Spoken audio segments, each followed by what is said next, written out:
Indeed. I know they're not here to see me. Hey, y'all. Congressman, thank you for being here. No. Especially since you're in the pink suit. Listen, that's not what you think It's the theme of the week. I heard something about that. Y'all caught that, huh? No, it just happens to match our lovely logo here. I'm just trying to be on brand for the 19th, that is. All right, so listen, let's just get into it. Look, it has been an eventful week on the Hill at work. I just want to ask you, I have an idea of what some of your thoughts are, but let's just hear from you here now, your thoughts on the President's joint session of Congress. Huh? No, first of all, it's great to see all of y'all. It's good to be back in the Lone Star State. And, I walked out on it, so, I don't know. I didn't go back and watch the clips. I will tell you that actually, even before he began speaking, I was like, I'm not really wanting to be here. And if you see any of the pictures around the time that Melanie Stansbury, who was sitting next to me as she was standing, she's the one that was holding the sign saying this is not normal. Some of my friends sent pictures. They were like, you really did not look happy. I'm like, I did not want to be there. Well, talk about your decision to go, because there were some people that decided not to go. Yeah. Ultimately, you do decide to go, but then, of course, you walked out, as you said. Yeah. So that was very intentional on my part. I was really torn about whether I go or not. And if I didn't go, I wanted there to be a consolidation of members that chose not to go, and we do some type of activation to counter what he was about to do. And that didn't really seem like it was coming together. I couldn't really get a gauge for who really was going to go, who wasn't going to go, and whether or not we could come together. But also there had been this big concern about if we don't go, then they'll put seat fillers in our seats. So you wouldn't know. It's just, y'all can't really see people. Usually what they tell you to do for the State of the Union is to wear a bright color. So you're supposed to wear a bright color so that your constituents can find you, because it's just little people. You can't really see. And so I was like, well, nobody will really know that we didn't go unless we do something else. So I was like, what would really hurt his feelings, though, as I'm trying to hurt his feelings, is people walking out on him not having a big crowd, all those things. So I was like, we should go, but we should walk out. And so really, I had said we need to walk out 20 minutes max. That was my max. And they were like, well, it's supposed to be for 90 minutes, so maybe 40 minutes. I was like, and so literally, we're in a group signal chat, and some people are like, yo, I can't take it. I'm like, well, y'all were the ones that said 40. They're like, 20 just feels like too early. And so really about the 20-minute mark was when Al Green did what he did. Yes, clap it up for Al Green. So Al does his thing, and I'm like, it's time for us to go. But we did not want it to be, we wanted to, so as y'all may know, I sell T-shirts now. I slang shirts. I'm kind of like Trump. Trump be selling watches. He sell anything, okay? We sell campaign T-shirts, which historically has kind of been a thing to do. Most people don't usually buy people's campaign T-shirts because they usually just only good for working out in and sleeping in. But mine have messages like bleached blind, right? I think I remember that one. Yeah. And now we have the child collection, since somebody decided she wants to fight me because it said child. Child, please. Yeah, exactly. So here it is. So we do so many T-shirts at this point that we actually do this in-house. So I bought all this stuff so we could do it in-house.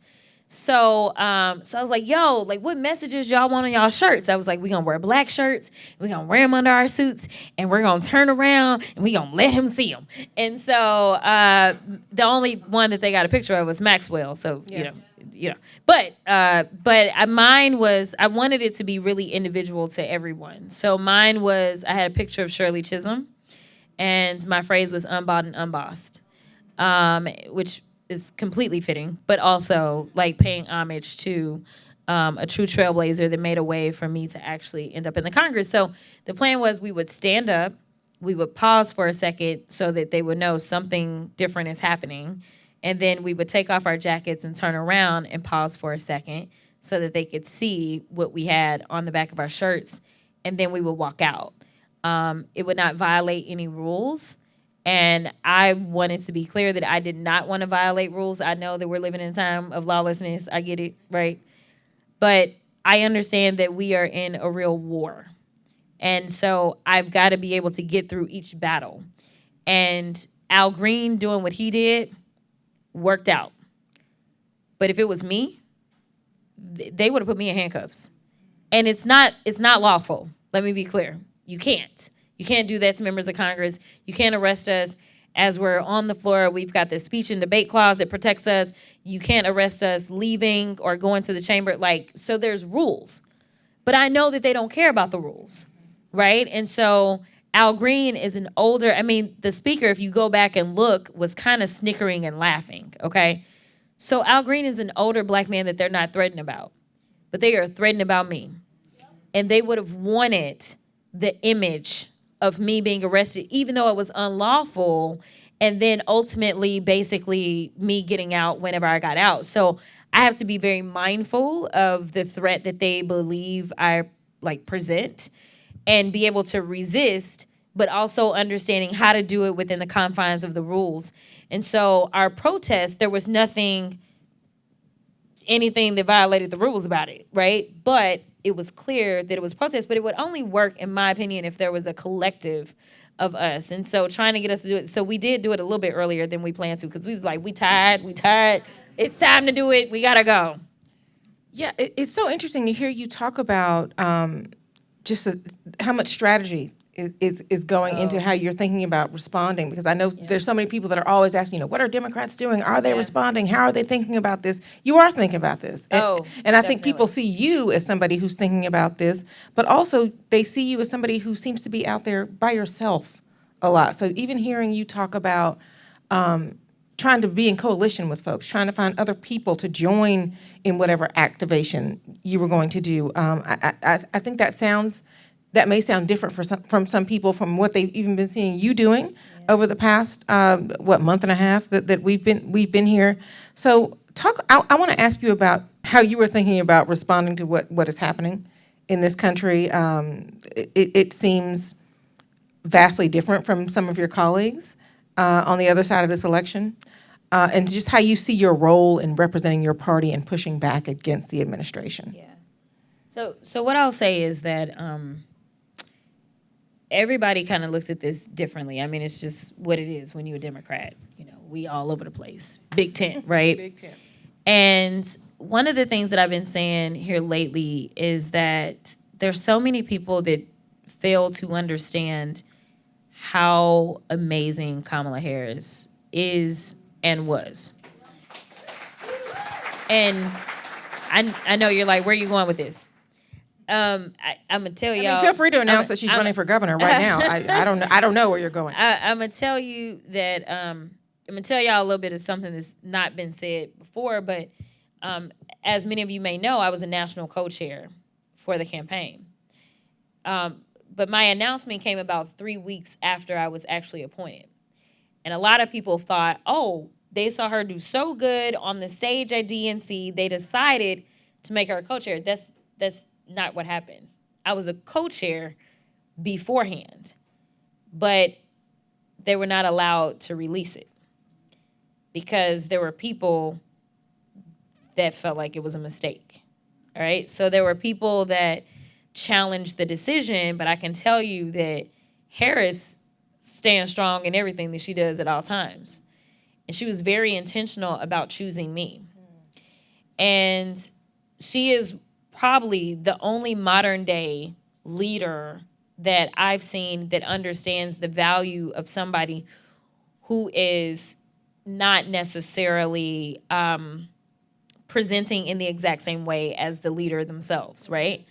So she understood the value that I could bring because I had always been a bulldog for her. I'd always been in extreme defense of her anytime anybody came for her before she was the nominee. Same thing with Joe Biden. I was the top requested surrogate in the country for Joe Biden, and I went hard for Joe. And so, there were people that thought, well, if we push Kamala out there and, we get rid of Joe, then, we'll be in good graces. But number one, she appreciated loyalty, period. She never was going out, never was trying to backstab Joe Biden. That's number one. Number two, she always knew that there were certain things that I would do that she couldn't, right? And she appreciated that. And so what we're missing right now in this moment is an appreciation for how we all present ourselves as Democrats, because not everybody is going to be me. That's just the reality. Whether it's how I communicate, whether it's the people that I can communicate to, like, we are different, but like, that's what makes us great. And so instead of tapping into people's various skill sets and letting them do what they need to do within those skill sets, I think that that's what we're missing. I think what we're seeing is it's kind of like everybody needs to do this one thing. And everybody can't. Everybody can't go to the protests. Everybody can't be on the podcast. Everybody can't do national news. Like, everybody can't do everything. And so I keep trying to tell people that we have a team and we really need to say, you know what, this is a star runner. This is a star quarterback. This is a star, and put people into their positions. And I think leadership should say, this is who is strong at this. So this is who I'm putting out front. And leadership can then, wipe their hands of the situation. So I think that if people felt like, because right now what people see is I'm operating on my own, or AOC is operating on her own, and it's not necessarily that the caucus or that leadership is necessarily sanctioning or trying to push that agenda. They see us as more so outsiders, because anybody that's been following closely knows that AOC ran for leadership and was rejected by the caucus. I ran for leadership and was rejected by the caucus. So people are like, yo, like, what are y'all doing? And it's hard for people to understand the politics of being in the caucus. Like, the politics inside the caucus don't necessarily reflect the politics of the people. I'm just saying. So I think that we do need to be given some grace to the extent that people don't know where they are best placed in this moment. And I think that it would be better if leadership really just pushed some people out and said, yo, this is your skill. You about to do this because we at war, right? Like, and that's what it is. I also think that we really need to give serious consideration to a shadow cabinet of sorts. Even if it's not within the caucus, but having somebody that's a shadow press secretary. Every time Caroline get up and lie, every time, girl, every time, we tell everybody, come on over here. We gonna give you the truth, right? Like, let's have because truth is the antidote. Truth and education will save this country.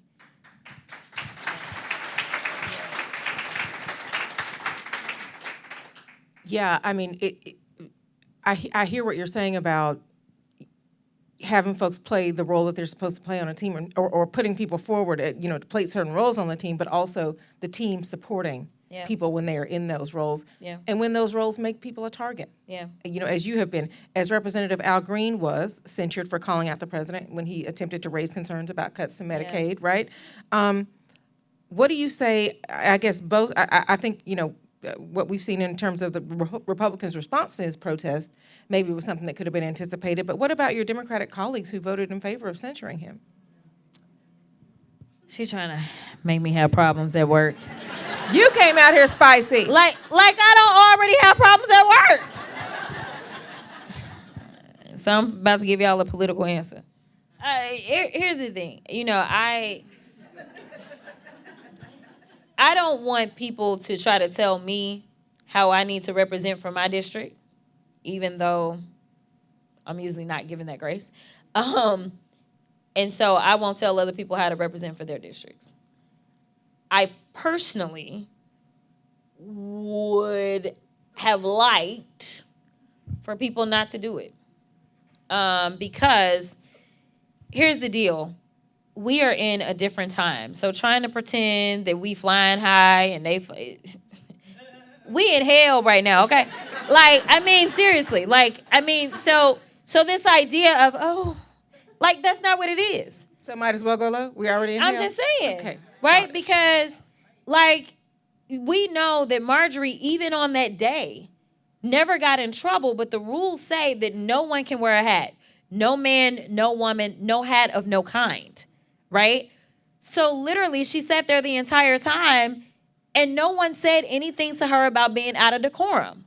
We took a picture on the floor of her in that moment because we were like, if they try to come at us, we about to get them because she's sitting there and she's out of decorum. So like literally the entire time that we were trying to figure out like the fullness of our protest, we also were trying to make sure that we had something that we could deal with in that moment. So I say we have pictures, we have audio, we have everything of Marjorie and Boebert and their antics, not just the last State of the Union, but the State of the Union before that and that kind of stuff. So to give them the power to pretend as if they are holding up decorum and let them then take one of ours down, not because he cussed Trump out, because that probably would have been me, but more so because he decided to stand up not just for his constituents, but the vast majority of theirs. Right. So how dare you?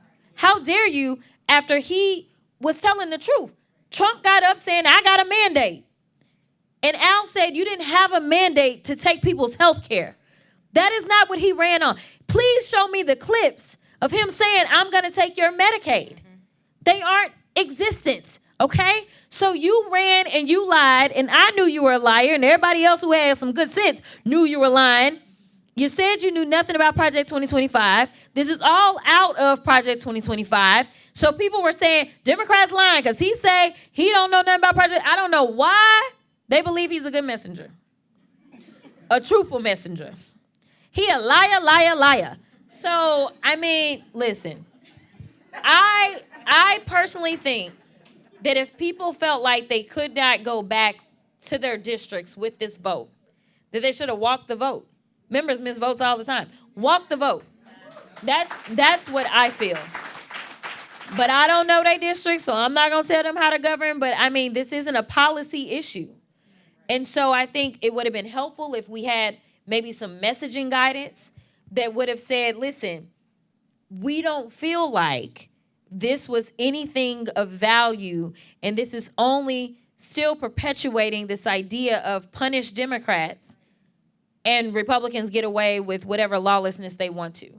I mean, there's something that we could have said, or one of the things that I've said over and over is that I refuse to believe that I should sit in judgment of an 80-year-old black man who literally lived through the civil rights movement and saw people having dogs put on them and having water hoses put on them and literally being bloodied and bludgeoned.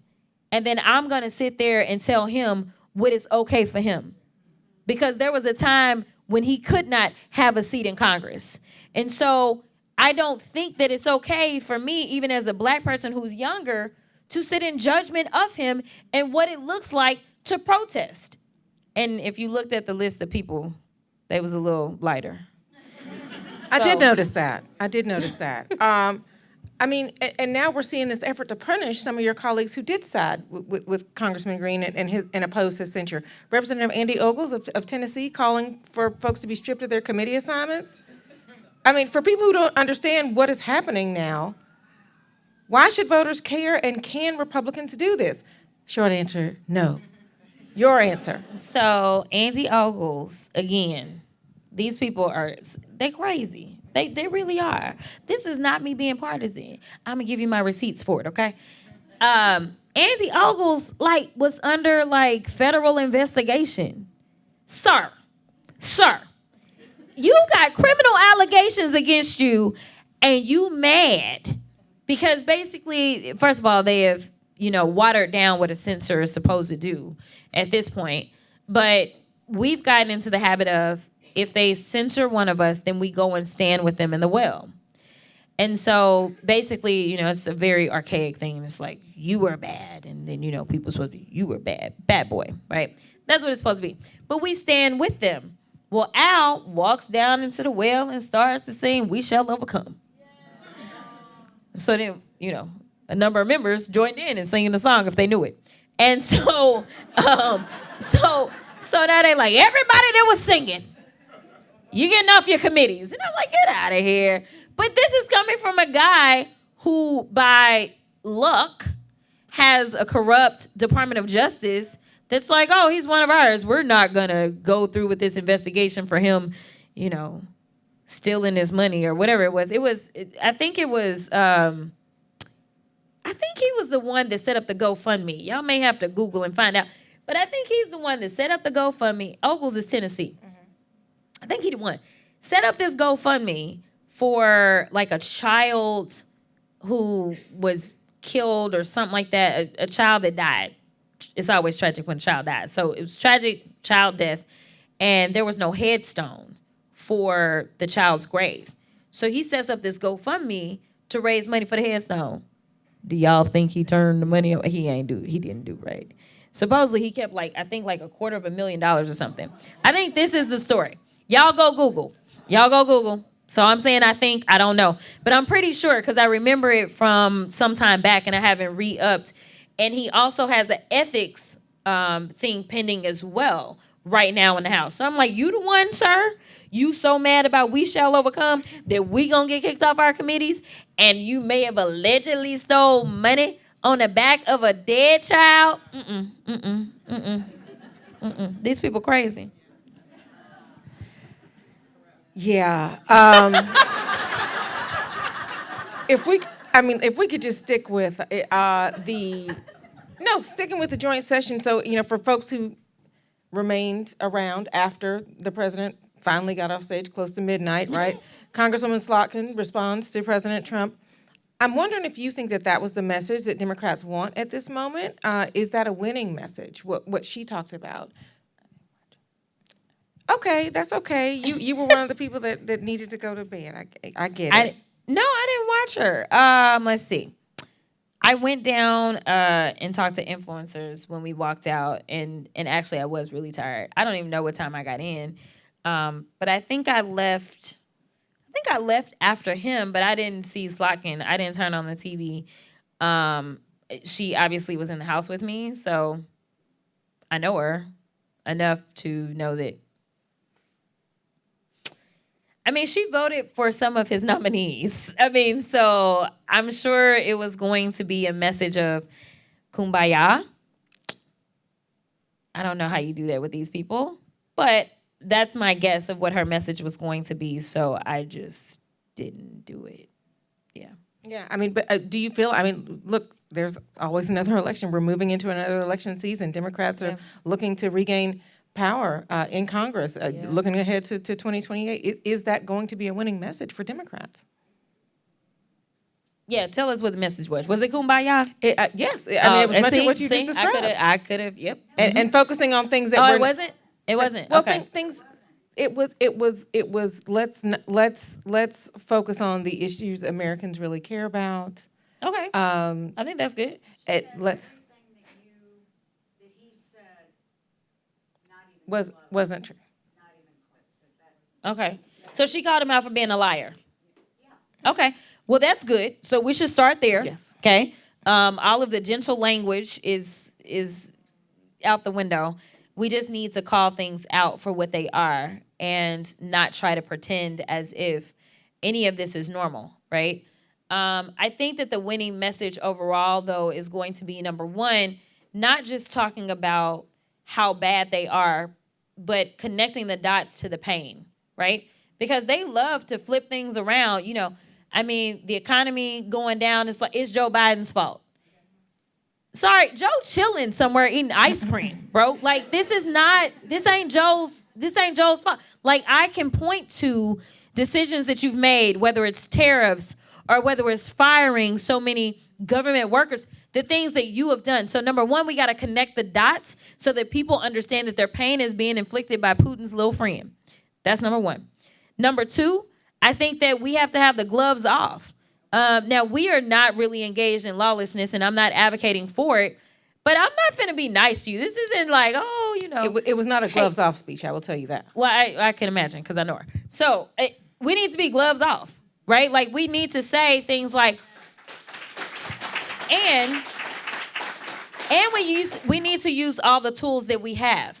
So I appreciate it when the senators decided, you know what, we're going to slow down these appointments. Like we may not get there because we don't have the numbers, but we're about to make this as painful as possible because whenever this person comes in, that's exactly what they're about to do to the rest of this country is make us feel pain. And so anything that we can do within the confines, and I say within the confines because these people are so lawless, right? Like the fact that one of my colleagues, actually a number of people, I don't know who, but I know multiple people, including Robert Garcia, in our first Doge hearing, talked about how inappropriate our chairwoman, Marjorie, can be sometimes. And talked about her bringing in pictures of genitalia to committee, because she has Hunter's genitalia, right? So then Robert says, I thought that I would return the favor and bring in a picture of genitalia. And it was a picture of Elon Musk.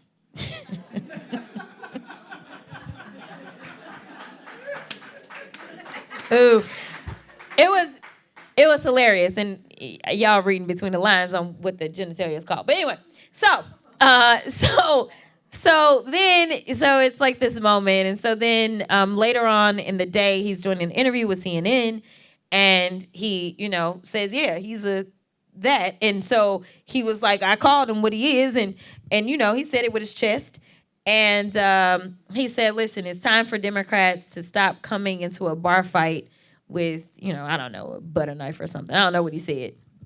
But he was like, basically, like, we got to get in the fight.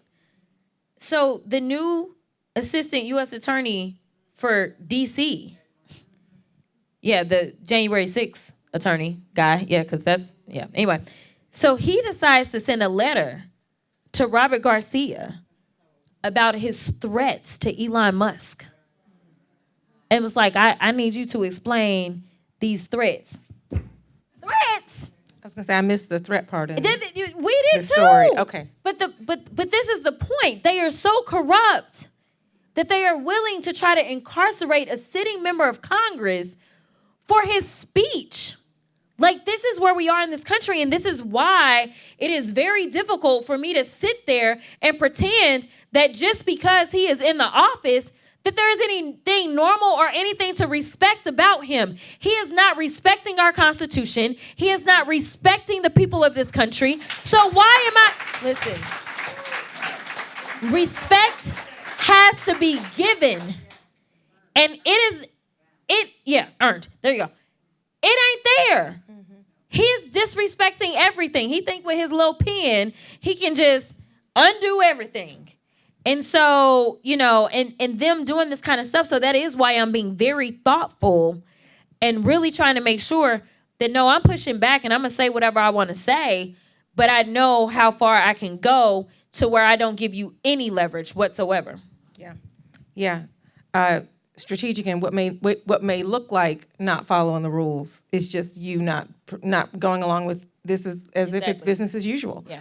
Well, I want to ask you in the time that we have left about the budget fight, because that's up next. Literally staring down a government shutdown next week. What is your strategy around that? What's your message to Americans who are worried about a government shutdown? So I would say, no matter who you are, the way that our government was set up was that it belongs to the people. And I really want the people to really believe that. And so we've seen the town halls. I want you to keep showing up to town halls. I want you to call their offices. I want you to show up to their offices. I want you to be on them like white on rice. And I want you to tell them, play with me if you want to. I will fire you in a heartbeat. And so this really goes for the, And I say, hold everybody accountable. Dems and Republicans. Now, for the most part, I feel very confident about the Dems, for the most part. But hold everyone accountable. And so there is no reason for us to bend over and help them with the type of harm that they are trying to inflict. There is no reason. There should be not one Democrat that votes for this. That is my stance. And I stand on that because no matter what kind of district you come from, this is nothing but hurt, right? And so, I think that we need to make sure that we keep ringing the alarms. The Republicans won't even go and do town halls right now. Right. That's the official advice, is to not do town halls. But they sat up and met with Elon just yesterday, I think. He came to the Capitol. Now, I'm sorry, but Elon, why? They met with him, but they won't meet with the people that elected them. Like, that's a problem, right? And so, the budget fight, we may be okay. We'll see. Because right now there's all this chatter about doing a continuing resolution, which as far as I'm concerned, the answer is no. Or hell no. Just absolutely. Because the last time we had a continuing resolution that was on the table and the duly elected people had negotiated, and Elon sent a tweet and it blew it up. Mm-hmm. So as far as I'm concerned, you are not to be trusted with any negotiations. The only way negotiations work is if I have a trustworthy person on the other side. And right now, they don't seem like they want to protect the House. Everything is about protecting Donald Trump and Elon and what they want to do. And so, it's like, yeah, we can enter into a negotiation, but are you going to protect our deal? Are you going to tell Donald that he can't do that? That the power of the purse is with us? Are you going to protect what we agreed upon? No. Y'all don't have a backbone. So therefore, I don't see why we should negotiate with you. And y'all have a Trump trifecta. Y'all pass this. It shouldn't be no Democrats' fingerprints on this. And when people can't eat, when they don't have health care, when they are dying in rural America before urban America, then make them go and answer, because it's just on y'all. This is going to be y'all's mess. And unfortunately, we do like we do all the time in this country. We go ahead and give it over to Republicans.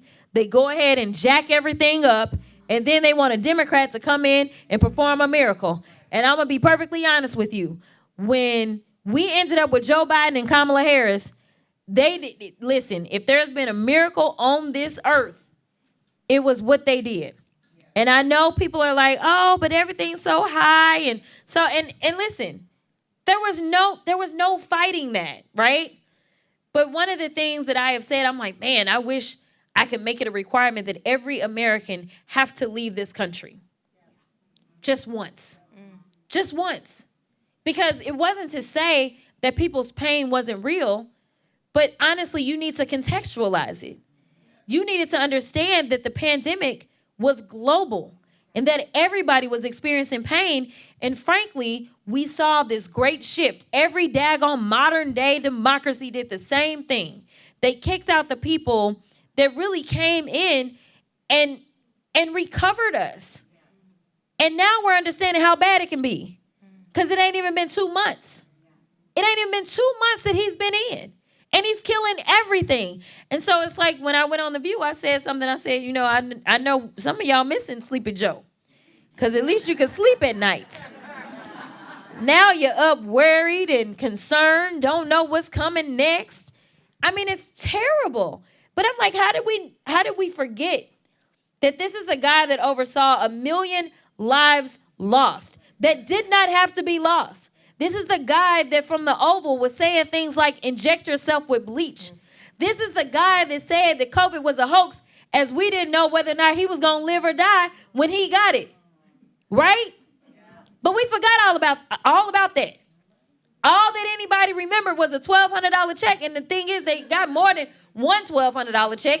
And it was the Democrats Correct. that did it. So, I mean, the level, I'm telling people, I actually wanted to sell calendars. I was like, we need a Trump calendar, so y'all can go back in 4 years. I'm gonna need people to be like, oh yeah, oh, that was real bad on that day. Cause for whatever, I'm like, maybe our brains, no, seriously, like maybe our brains are just trying to protect us. And so we're like, the trauma, we forget that. We only remember the good times. Wasn't really that many of them, but we only want to remember those. I don't really know what to say. And what's so scary for me is that we really need to heal this country. The amount of hate that I get, I'm like, people, I ain't never met you. Like, stop. Just stop. Stop. I don't even know you exist, okay? Like, just stop. Like, I don't know how I done made you so mad. And I ain't even doing that to you. Just existing makes you so mad. We need to heal this country. And we really need to get back to basics. We need to focus on the people and what is impacting them. And in this election, we allowed ourselves to be divided. That's one of the things that I tell people. We allowed them to distract us. And we allowed them to talk about the trans folk. And the trans folk, it's really them trans kids, y'all. According to them, the trans kids that want to play the sports. Lord have mercy, that is the biggest issue that we had. Since when? Since when? Find a little trans child that is ruining your life. Like, I'm just like, what are we doing? What are we doing? And here's the deal. I would tell people all the time when I was on the trail, because I would tell them a few things. I would talk about my trans kids. Then I would talk about the immigrants, right? And I'd be like, he say they gonna take the black jobs. And then I'd say, now, how many of you are raising kids to go and work on the farms? I'd be like, no. Don't do it at the same time. Please tell me, how many of you are sending your kids to college to go and work on the... Okay, well, guess who is working the farms? So that you can afford your food. So that you can have food. So that you can have food, right? And I'd say the same thing about, now, how many of you are looking to send your kids into hospitality after this college education so that they can go and make the beds at the hotels?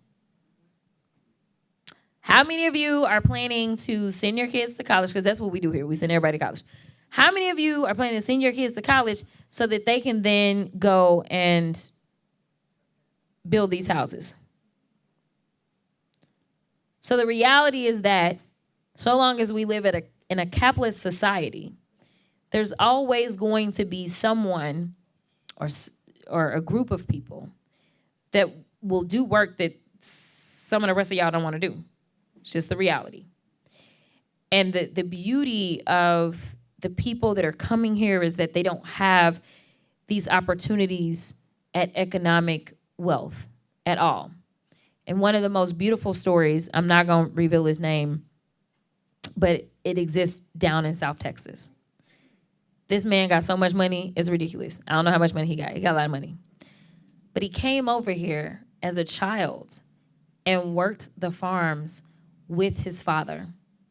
And he now owns the vast majority of South Texas, as far as I'm concerned. But he worked hard and he worked up, and it was an opportunity that only existed here. And so we provide these opportunities, but even for people that are like, I just want to take care of my family. I don't know how long the dollar is going to be strong, but typically the dollar is strong. And so people will come over here, they will work hard, they will earn an honest living, and they will send that money home. And it's money that y'all won't work for. But that money goes so far, and it's literally saving their families back at home. And so I'd say stop demonizing people that these are the people that are really making us great in this country. And so I would have these conversations, but when you're doing the clickbait and they're saying, oh, they're giving them everything that we don't have and all this kind of stuff, and they're not talking about the fact that undocumented folk contribute billions in tax. I think it was $100 billion in tax revenue that we got. They pay into taxes. And guess what? They're not able to pull down on Social Security. So when you're talking about Social, like there's so much that they give. And they're happy about it because they know that these are opportunities they didn't have where they came from. So to have people going out and disparaging them and targeting them, that is not what makes us great. And so, yeah. So long story short, we got to educate folk. We got to make sure that we are educating them and that we are really getting into truth telling. And that is something that each and every one of you can do. Because as I tell people all the time, and I think I said the last time we did this, nobody wants to listen to a politician. I mean, clearly y'all special people. But y'all got a lot of friends that don't pay attention to politics and don't want to listen to a politician. But they'll listen to you. And so I'm asking in this moment where everyone is so scared that you be our ambassadors, that you go out and you be the truth tellers and you talk to any and everybody within your circle that will listen to you, and you influence them to know better, to research, and we can heal this country. We can. And I would add to that, read and cheer the 19th. Listen, thank you so much, Congresswoman Crockett, for being here. Thank y'all for being here.